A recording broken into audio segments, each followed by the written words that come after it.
ಗುರುರ್ ಸಾಕ್ಷಾತ್ ಪರಬ್ರಹ್ಮ ತಸ್ಮೈ ಶ್ರೀ ಗುರವೇ ನಮಃ. ತಸ್ಮೈ ಶ್ರೀ ಗುರವೇ ನಮಃ. ಮಾನವಾರ್ಥಂ ಆವಿರ್ಭೂತಂ ಮಾನುಮೇ ಆದಿಲಕ್ಷಕಂ ಶಿವಾನಂದಂ ಶಿವರೂಪಂ ವಂದಂ ವಂದೇ ಜಗದ್ಗುರು. ಜಗದಾದಿ ಜಗದ್ಗುರು ಶಿವಾನಂದ ಯತೀಶ್ವರರ ದಿವ್ಯಚರಣ ಅರವಿಂದದಲ್ಲಿ ಅನಂತ ಭಕ್ತಿಯ ಶಿರಸಾಷ್ಟಾಂಗ ನಮಸ್ಕಾರಗಳನ್ನು ಸಮರ್ಪಿಸುತ್ತಾ, ಪೂರ್ಣ ವೈರಾಗ್ಯ ನಿಧಿ ಪೂರ್ಣಾನಂದ ಯತೀಶ್ವರರ ದಿವ್ಯಚರಣ ಅರವಿಂದದಲ್ಲಿ ಅನಂತ ಭಕ್ತಿಯ ಶಿರಸಾಷ್ಟಾಂಗ ನಮಸ್ಕಾರಗಳನ್ನು ಸಮರ್ಪಿಸುತ್ತಾ, ಎನ್ನಾರಾಧ್ಯ ಪೂಜ್ಯ ತಂದೆಯವರ ದಿವ್ಯಚರಣ ಅರವಿಂದದಲ್ಲಿ ಅನಂತ ಭಕ್ತಿಯ ನಮಸ್ಕಾರಗಳನ್ನು ಸಮರ್ಪಿಸುತ್ತಾ, ನಡೆದಾಡೋ ದೇವರು ಮಾತನಾಡೋ ದೇವರೆಂದೇ ಪ್ರಖ್ಯಾತಿಗೊಂಡಂತಹ ಸದ್ಗುರು ಪೂಜ್ಯ ಶ್ರದ್ಧಾನಂದ ಪಂಗಳವರ ದಿವ್ಯಚರಣ ಅರವಿಂದದಲ್ಲಿ ಅನಂತ ಕೋಟಿ ದೀರ್ಘದಂಡವತ್ ಪ್ರಣಾಮಗಳನ್ನು ಸಮರ್ಪಿಸುತ್ತಾ, ಯಾವ ಬ್ರಹ್ಮ ವೇದಿಕೆಯಲ್ಲಿ ದಿವ್ಯ ಸಾನ್ನಿಧ್ಯ ಸ್ಥಾನವನ್ನು ಅಲಂಕರಿಸಿದಂಥ ಓಂಕಾರೇಶ್ವರ ಪಂಗಳವರ ದಿವ್ಯಚರಣ ಅರವಿಂದದಲ್ಲಿ ಅನಂತ ಭಕ್ತಿಯ ನಮಸ್ಕಾರಗಳನ್ನು ಸಮರ್ಪಿಸುತ್ತಾ, ವಿಜಯ ವೇದಾಂಗ ಬಾಜಿಯವರ ಚರಣ ಅರವಿಂದದಲ್ಲಿ ಅನಂತ ಭಕ್ತಿಯ ನಮಸ್ಕಾರಗಳನ್ನು ಸಮರ್ಪಿಸುತ್ತಾ, ಬಸವಾನಂದ ಪಂಗಳವರ ಚರಣ ಅರವಿಂದದಲ್ಲೂ ನಮಸ್ಕರಿಸುತ್ತಾ, ಮಾತೋಶ್ರೀಯವರ ಚರಣ ಅರವಿಂದದಲ್ಲೂ ನಮಸ್ಕರಿಸುತ್ತಾ, ಹನುಮಂತಜ್ಜವನವರ ಚರಣ ಅರವಿಂದದಲ್ಲೂ ನಮಸ್ಕರಿಸುತ್ತಾ, ಇನ್ನೋರ್ವ ಪೂಜ್ಯ ಪಂಗಳವರ ದಿವ್ಯಚರಣ ಅರವಿಂದದಲ್ಲಿ ಭಕ್ತಿಯ ನಮಸ್ಕಾರಗಳನ್ನು ಸಮರ್ಪಿಸುತ್ತಾ, ಸುಂದರವಾಗಿ ತಮ್ಮ ಸಂಗೀತ ಸುಧೆಯನ್ನು ಉಣಬಡಿಸಿದಂಥ ಸಂಗೀತ ಬಳಗದವರೆಲ್ಲೂ ಕೂಡ ಶರಣಾರ್ಥಿಗಳನ್ನು ತಿಳಿಸ್ತಾ, ಶಿವಸ್ವರೂಪಿಗಳೇ, ಈ ಕಾರ್ಯಕ್ಕೆ ಕಾರಣಕರ್ತರಾದಂಥ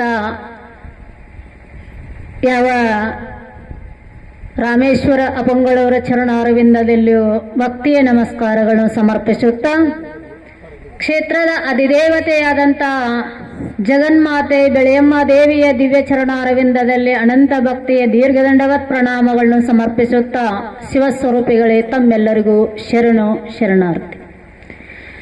ವಿಶ್ವಶಾಂತಿಗಾಗಿ ನಡೆಯಲಿರುವ ಕೋಟಿ ಜಪಯಜ್ಞ ಕಾರ್ಯಕ್ರಮದ 2ನೆಯ ದಿನದ ಬೆಳಗಿನ ಸಮಯದ ವಿಷಯವನ್ನ, ಬಹಳಷ್ಟು ಸುಂದರವಾದಂಥ ವಿಷಯವನ್ನ ಇಲ್ಲಿ ತಿಳಿಸಿಕೊಂಡು ಬಂದಿದ್ದಾರೆ. ಲೋಕಹಿತ ಚಿಂತಕರಾದಂಥ ಶ್ರೀಮನ್ ನಿಜಗುಣ ಶಿವಯೋಗಿಗಳು ವಿರಚಿಸಲ್ಪಟ್ಟಂತ ಕೈವಲ್ಯ ಪದ್ಧತಿಯಲ್ಲಿ ಬರತಕ್ಕಂಥ ಶಿವಕಾರುಣ್ಯ ಸ್ಥಳದ 6ನೆಯ ಪದ್ಯದ ಒಂದು ಚರಣವನ್ನ ಇಲ್ಲಿ ಆಧರಿಸಿಕೊಂಡು ತಿಳಿಸಿಕೊಂಡು ಬಂದರು. ಅದಾವುದು ಅಂತ ಕೇಳಿದರೆ, ಪರಮೇಶ್ವರಿಯ ಪುಣ್ಯ ನಾಮವನ್ನು ಪಗಲಿರಳು ಸರಸಾನುರಾಗದಿಂದೋದಿ ಕೇಳಿದವರಿಗೆ ದುರಿತ ಕಂಟಕ ಒಳಿದು ಕೈ ಸಾರತಿಹ ಒಮಳತರ ಭೋಗ ಮೋಕ್ಷಗಳು ಅಂತ ಬಹಳ ಸುಂದರವಾದಂಥ ಮಾತನ್ನ ತಿಳಿಸಿಕೊಂಡು ಬಂದರು. ಪರಮೇಶ್ವರಿಯ ಪುಣ್ಯ ನಾಮ ಶ್ರೇಷ್ಠತರವಾದಂಥ ಪಾರ್ವತಾದೇವಿಯ ನಾಮವನ್ನ ಸರಸಾನುರಾಗದೆಂ ನೋದಿ ಕೇಳಿದವರೆಗೆ ಭೋಗ ಮೋಕ್ಷಗಳಹುದು ಅಂತ ಹೇಳ್ಕೊಂಡು ಬಂದ್ರಲ್ಲ. ಇಲ್ಲೆಲ್ಲ ನಾವು ದಿನ ನೋಡ್ತೀವಿ, ದೇವಿ ಪಾರಾಯಣ ಮಾಡುತ್ತಾ ಇದ್ದಾರೆ. ಯಾರಲ್ಲಿ ಪಾರಾಯಣ ಮಾಡೋ ಶಕ್ತಿ ಅದ ಅವರು ಪಾರಾಯಣ ಮಾಡ್ತಾ ಇದ್ದಾರ. ಯಾರಲ್ಲಿ ಕೇಳಬೇಕನ್ನತಕ್ಕಂತ ಇಚ್ಛಾಶಕ್ತಿ ಅದ ಅವರು ಕೇಳ್ತಾ ಇದ್ದಾರೆ ಶ್ರದ್ಧೆಯಿಂದ. ಅದ ಕೇಳಿದ್ದು ಪಾರಾಯಣ ಮಾಡಿದ್ದು ನಮಗೇನು ಮಾಡ್ತದ ಅಂತ ಕೇಳಿದ್ರೆ ಫಲ ಕೊಡುತ್ತದ.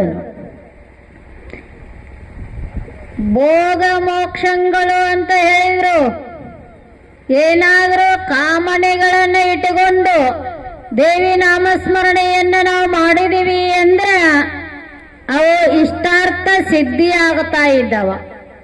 ನಿಷ್ಕಾಮ ಭಾವದಿಂದ ನಾವು ಪಾರಾಯಣ ಮಾಡಿದೀವಿ, ನಿಷ್ಕಾಮ ಭಾವನೆಯಿಂದ ಶ್ರದ್ಧಾ ಭಕ್ತಿಯಿಂದ ಕೇಳಿದೀವಿ ಅಂದ್ರೆ ಮೋಕ್ಷ ಅನ್ನತಕ್ಕಂಥದ್ದು ನಮ್ಮ ಜೀವನದಲ್ಲಿ ಅಳವಡ್ತಾ ಇದೆ ಅಂತ ಹೇಳ್ತಾ ಇದ್ದಾರೆ. ನಾವೆಲ್ಲ ಮೋಕ್ಷ ಸ್ವರೂಪಿಗಳೇ ಇದ್ದೀವಿ.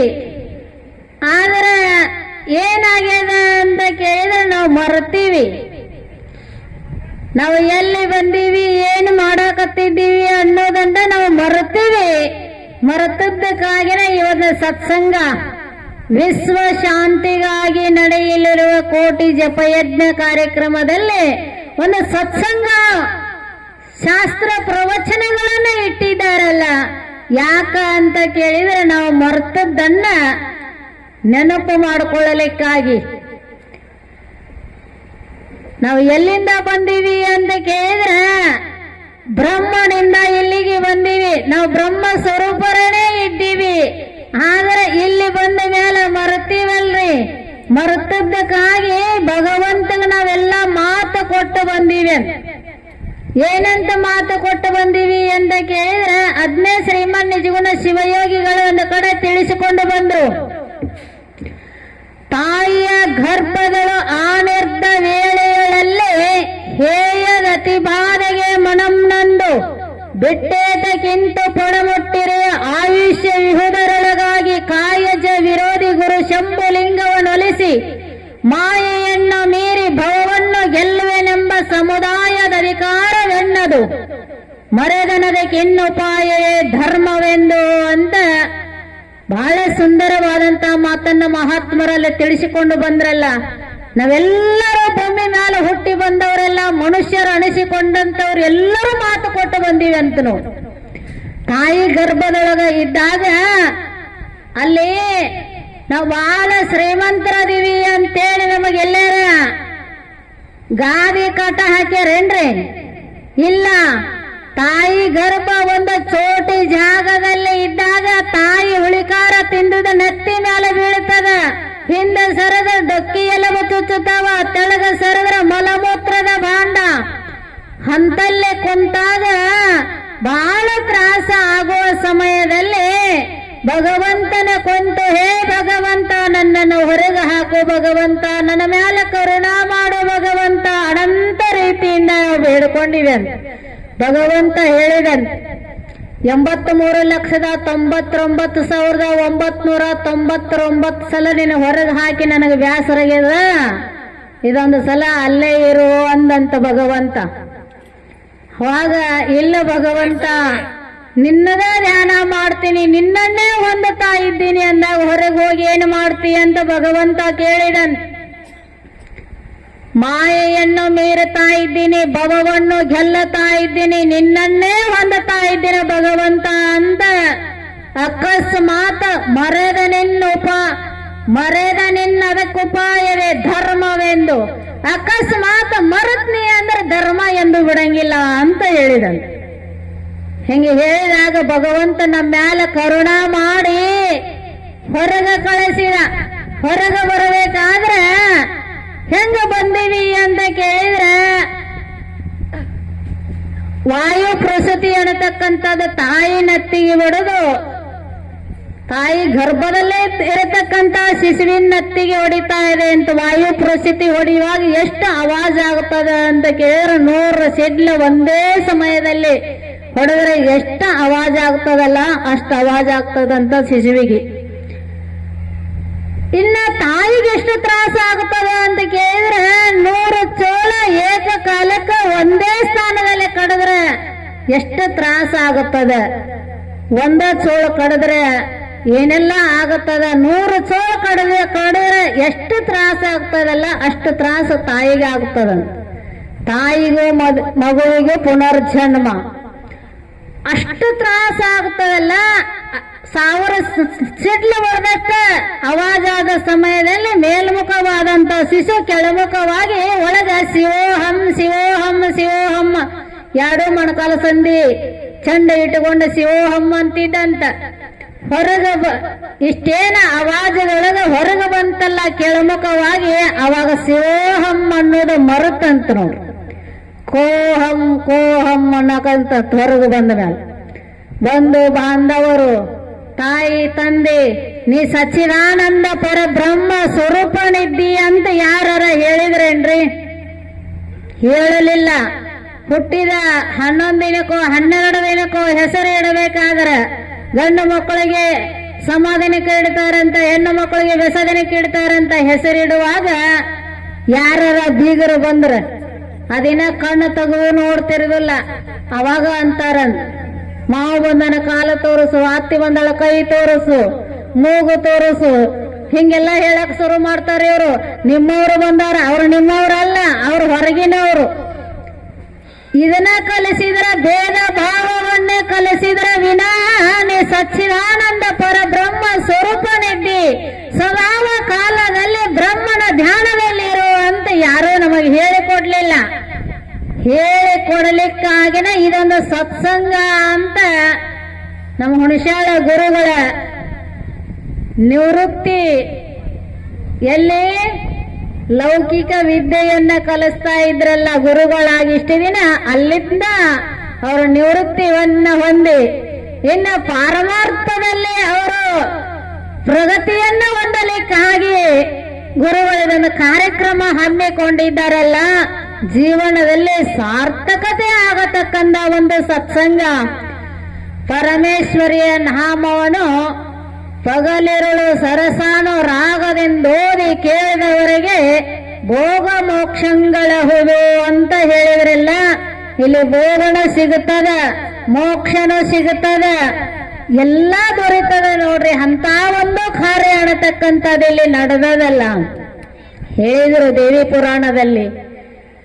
ಏನ್ ಹೇಳಿದ್ರು ಅಂತ ಕೇಳಿದ್ರ, ನಡೆಯುತ್ತಲಿ ಚರಿತೆ ಸ್ಮರಿಸಲಿ, ನುಡಿಯುತ್ತಲಿ ಚರಿತೆ ಸ್ಮರಿಸಲಿ, ಕೊಡುವ ಕೊಂಬಾಗಲೇ ಈ ಚರಿತೆಯನ್ನು ಸ್ಮರಿಸಿದೊಡೆ ಬಿಡುವಳವಣಿ ದೇವಿಯವನಿ ಕೊಡುವಳೈ ಬೇಡಿದ್ದ ಪದಗಳ ನಡಬಿಡದೆ ದಯಾ ಸಾಗರಲ್ಲವೇ ದೇವಿ ಭಕ್ತರಿಗೆ ಅಂತ ಬಹಳ ಸುಂದರವಾಗಿ ದೇವಿ ಪುರಾಣದಲ್ಲಿ ಹೇಳ್ಕೊಂಡು ಬಂದಿದ್ದಾರೆ.